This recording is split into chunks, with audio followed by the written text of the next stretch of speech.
नमस्कार, स्वागत है आपका। मैं हूं आपके साथ लता। बड़ी खबर आपको बता रहे हैं, जहां केंद्र के एक्शन से घबराई ममता बनर्जी, क्योंकि बीजेपी के डर से ममता बनर्जी ने नहीं लिया पीएम नरेंद्र मोदी के साथ बैठक में हिस्सा। जहां मुख्य सचिव के तबादले को लेकर ममता बनर्जी ने की प्रेस कॉन्फ्रेंस और इस दौरान ये साफ तौर पर कयास लग रहे हैं कि शुभेंदु अधिकारी से घबराकर, उनके डर से ममता बनर्जी बैठक में शामिल नहीं हुई, क्योंकि उन्होंने प्रेस कॉन्फ्रेंस के दौरान ये कहा है कि बैठक में बीजेपी नेताओं की मौजूदगी आखिर क्यों थी और क्यों बीजेपी नेता पीएम नरेंद्र मोदी के साथ बैठक कर रहे थे। और इसके अलावा ममता बनर्जी ने केंद्र सरकार पर उनकी छवि को खराब करने का भी आरोप लगाया है। जहां एक बार फिर से ममता बनर्जी की बौखलाहट सामने आई है बीजेपी के नेताओं से, और खास तौर पर शुभेंदु अधिकारी से ममता बनर्जी का डर एक बार फिर से सामने आ चुका है। क्योंकि जिस तरीके से लगातार हम ये देख रहे थे कि पीएम नरेंद्र मोदी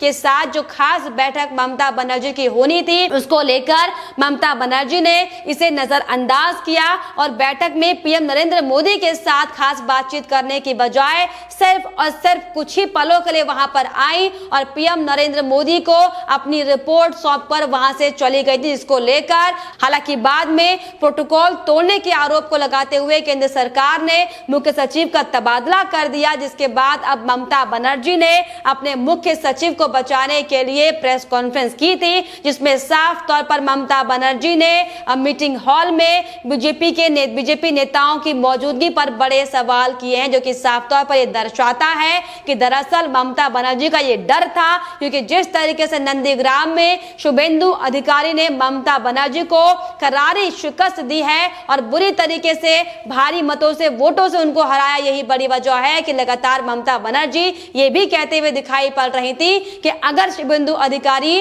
बैठक में शामिल होते हैं तो वो इस बैठक में शामिल होने के लिए नहीं आएंगी, जिसकी बानगी आज एक बार फिर से उनकी प्रेस कॉन्फ्रेंस में सामने आई है। क्योंकि ममता बनर्जी ने साफ तौर पर बैठक में शामिल हुए बीजेपी नेताओं की मौजूदगी पर सवाल खड़े किए। लेकिन आपको बताते चले कि दरअसल ममता बनर्जी लगातार बौखलाई हुई हैं, लगातार घबराई हुई हैं, और यही बड़ी वजह है कि कल तक मीटिंग में शामिल ना होने वाली ममता बनर्जी आज पीएम नरेंद्र मोदी के हाथ पैर जोड़ने के लिए राजी हो चुकी हैं। और ये उनसे लगातार अपील ममता बनर्जी कर रही हैं कि उनके अधिकारी को उन्हें केंद्र सरकार वापस कर दे। जी हाँ, हालांकि प्रेस कॉन्फ्रेंस के दौरान ममता बनर्जी के हाव भाव पूरे अहंकार से भरे हुए दिखाई पड़ रहे थे। ममता बनर्जी के चेहरे पर अगर आपने ध्यान दिया होगा तो किस तरीके से गुस्सा साफ तौर पर दिखाई पड़ रहा था, बौखलाहट साफ तौर पर दिखाई पड़ रही थी और हार का डर ममता बनर्जी के मुंह पर दिखाई पड़ रहा था। और यही बड़ी वजह है कि लगातार ममता बनर्जी एक के बाद एक अपनी बौखलाहट इस तरीके से अपनी हरकतों के तौर पर सामने दिखा रही हैं, अपनी बयानों के तौर पर सामने दिखा रही हैं। जी हां, आपको बताते चले कि दरअसल केंद्र सरकार की ओर से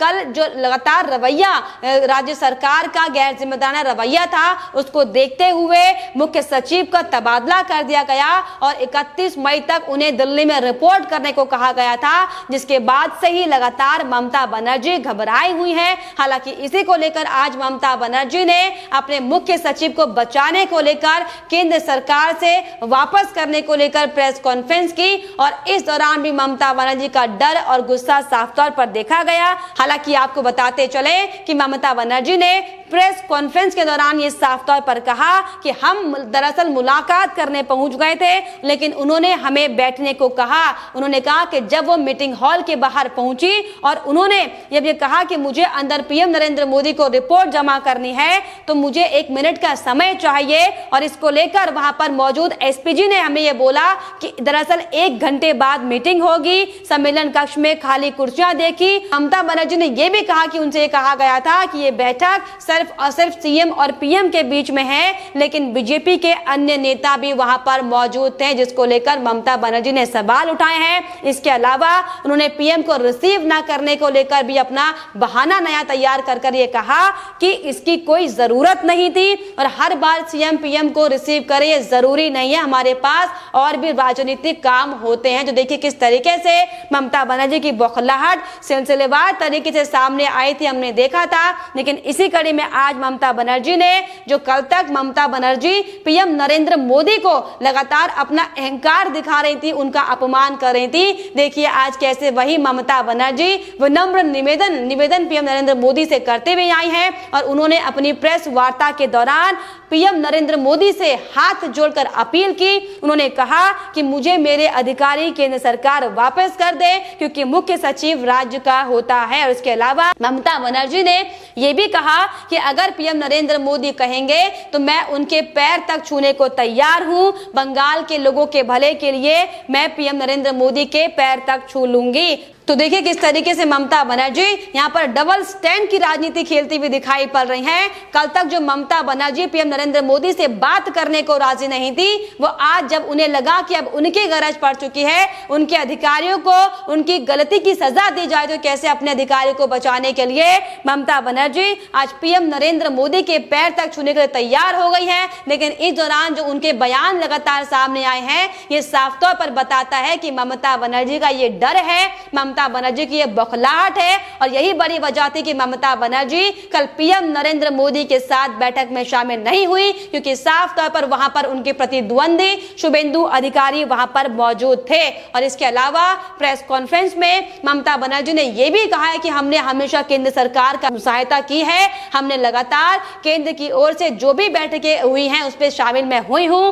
फिर चाहे वो बैठक पीएम नरेंद्र मोदी के साथ हो या फिर शाह की बैठक हो। लेकिन जिस तरीके से ममता बनर्जी ने यह कहा, आरोप लगाते हुए कि केंद्र सरकार की ओर से सिर्फ और सिर्फ मेरी छवि को धूमिल किया जा रहा है, चुनी हुई सरकार का सम्मान केंद्र सरकार को करना चाहिए, लेकिन मेरा अपमान यहां पर किया जा रहा है क्योंकि मैंने भी प्रधानमंत्री मोदी का 20 मिनट तक इंतजार किया है। इसके अलावा ममता बनर्जी ने यह भी कहा कि केंद्र की सुनते रहेंगे तो आखिर राज्य का काम कब करेंगे। लगातार मेरी छवि को बिगाड़ने की कोशिश केंद्र सरकार की ओर से की जा रही है। और साथ ही साथ इसके अलावा ममता बनर्जी ने मुख्य सचिव पर बोलते हुए यह भी कहा कि पिछले दिनों ही मैंने केंद्र सरकार से 3 महीने का एक्सटेंशन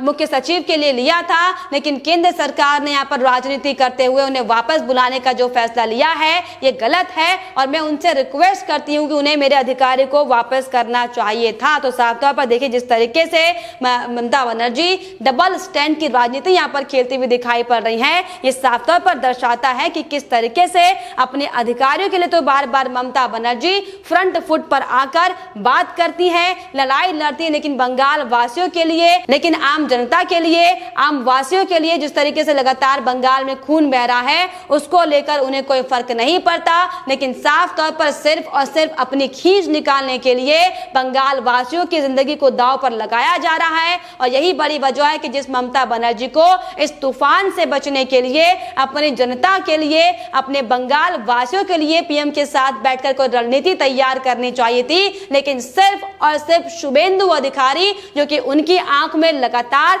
चुभते हैं ऐसा लगता है, क्योंकि उन्होंने मीटिंग से पहले भी ये साफ कहा था कि अगर शुभेंदु अधिकारी इस बैठक में शामिल होंगे तो मैं बैठक में शामिल होने के लिए पीएम नरेंद्र मोदी के साथ मीटिंग में नहीं आऊंगी, जिसकी बानगी साफ तौर पर पीएम नरेंद्र मोदी की समीक्षा बैठक में देखने को मिली। और आज प्रेस कॉन्फ्रेंस में ममता बनर्जी ने भी खुद ये स्वीकार किया कि वहां पर बीजेपी नेता शामिल थे, इसीलिए मैं मीटिंग में शामिल होने नहीं पहुंची थी। तो साफ तौर पर जिस तरीके से ममता बनर्जी ने जो अपना अहंकार दिखाया है, जो अपमान पीएम नरेंद्र मोदी का किया, ये साफ तौर पर दर्शाता है कि किस तरीके से ममता बनर्जी बतौर मुख्यमंत्री होते हुए आप देखिए कैसे अपने निजी मामले जो हैं वो लगातार बंगाल वासियों पर थोप रही हैं, क्योंकि जिस तरीके से हम ये लंबे समय से देख रहे हैं कि कैसे शुभेंदु अधिकारी के साथ ममता बनर्जी बदले की राजनीति करती हुई दिखाई पड़ी है, जिस तरीके से बार बार उनके ऊपर हमले किए जा रहे हैं और जिस तरीके से बंगाल में जो हिंसा हुई है,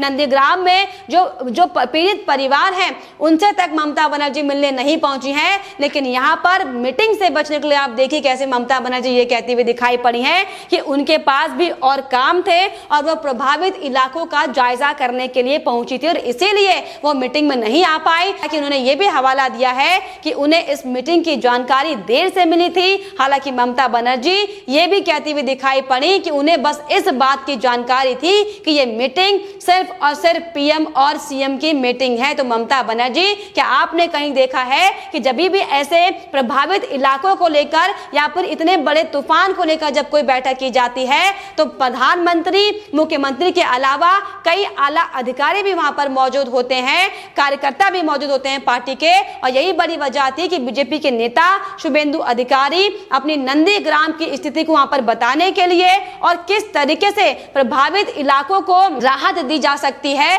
किस तरीके से राहत बचाव काम उनको लेकर किए जा सकते हैं, इसको लेकर दरअसल शुभेंदु अधिकारी मीटिंग में शामिल होने पहुंचे थे। लेकिन ममता बनर्जी ने अपने अहंकार के चलते, अपने गुस्से के चलते, अपनी बौखलाहट के चलते आम जनजीवन को एक बार फिर से खतरे में डाल दिया है। क्योंकि अगर वाकई ममता बनर्जी इस मीटिंग में पहुंचती तो हो सकता था कि जो प्रभावित इलाके हैं, जिस तरीके से चक्रवाती तूफान है पश्चिम बंगाल में हाहाकार मचाया हुआ है, कितने गरीब न जाने बेघर हो चुके हैं, उनके लिए कुछ हो पाता। लेकिन एक बार फिर से जिस तरीके से ममता बनर्जी ने अपनी निजी खींच यहां पर निकाली है, साफ तौर पर दर्शाता है कि ममता बनर्जी को मुख्यमंत्री की कुर्सी पर बैठने का कोई अधिकार नहीं है। और यही बड़ी वजह है कि लोग लगातार लंबे समय से बंगाल में चल रहे घटनाक्रम को लेकर राष्ट्रपति शासन की मांग लगाने की मांग लगातार कर रहे हैं। लेकिन आपको बताते चले, दरअसल ये सिर्फ और सिर्फ बीजेपी के खौफ का डर है, ये सिर्फ और सिर्फ शुभेंदु अधिकारी का डर था जो ममता बनर्जी मीटिंग में नहीं पहुंची। लेकिन अब तरह तरह के बहाने बनाकर सिर्फ और सिर्फ अपने आप को बचाने के लिए और अपनी जो उनकी छवि लगातार खराब हो रही है उसको छुपाने के लिए लगातार सफाई देती हुई दिखाई पड़ रही है, जो कि वाकई बेहद ज्यादा शर्मनाक है। लेकिन फिलहाल इस पर आपकी क्या राय है हमें कमेंट बॉक्स में जरूर लिखिएगा। साथ ही साथ हमारे चैनल को सब्सक्राइब करना भी ना भूलें।